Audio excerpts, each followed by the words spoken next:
In a striking development that underscores the sophistication and adaptability of cybercriminal groups, EncryptHub has been caught exploiting a recently patched Windows vulnerability, CVE-2025-26633, also known as MSC EvilTwin, by leveraging social engineering tactics and manipulated Microsoft Management Console (MMC) files to distribute malicious payloads. But here's where it gets controversial. This group isn't just relying on technical exploits alone.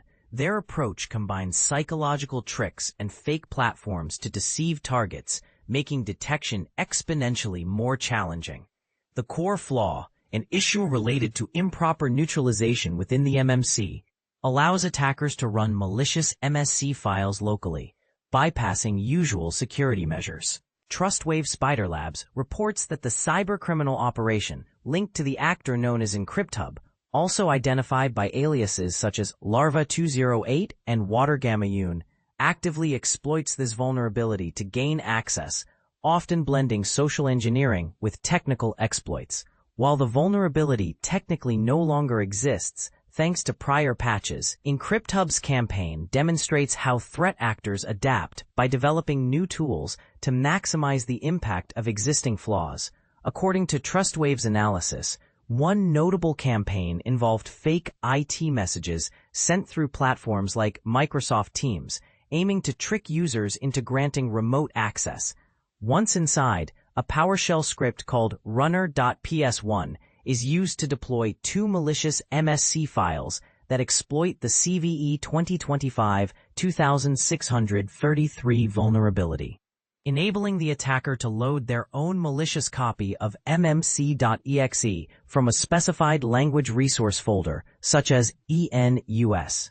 These MSC files, when executed, facilitate the download of additional scripts, like build.ps1, that steal system information, establish persistence, and execute commands encrypted with AES from a command and control C2 server. This setup ultimately enables deployment of tools like Fickle Stealer, which exfiltrate data. Further, the researchers highlight EncryptHub's deployment of new stealth technologies, including SilentCrystal, a Golang-based loader that replaces previous PowerShell scripts. SilentCrystal hijacks the Brave support platform to host payloads, fakes Windows directories to bypass security measures, and exploits MSC EvilTwin to execute malicious software. In addition, they've developed a Golang-based SOC 5 backdoor capable of operating in both client and server modes, which communicates stolen system data via Telegram and maintains encrypted C2 channels with TLS, signaling a shift toward more resilient and covert tactics. Encryption and deception are also at the heart of EncryptHub's latest tricks. The group has set up an entirely fake video conferencing platform dubbed RivaTalk, registered in July 2025, which serves as a front for their new command and control infrastructure.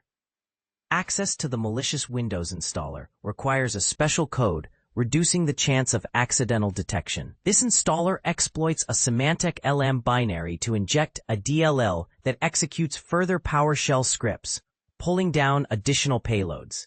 Interestingly, their fake setup interface generates false web traffic to mask malicious activity while maintaining constant contact with their C2 servers, executing commands in an encrypted manner for maximum stealth.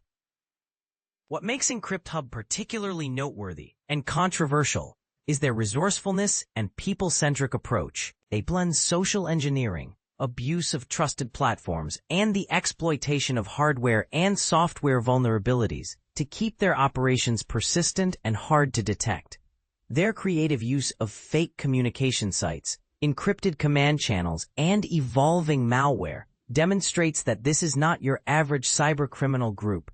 Instead, they resemble a well-funded and highly adaptable threat actor, continuously refining their tools to evade detection. This ongoing wave of attacks raises significant questions.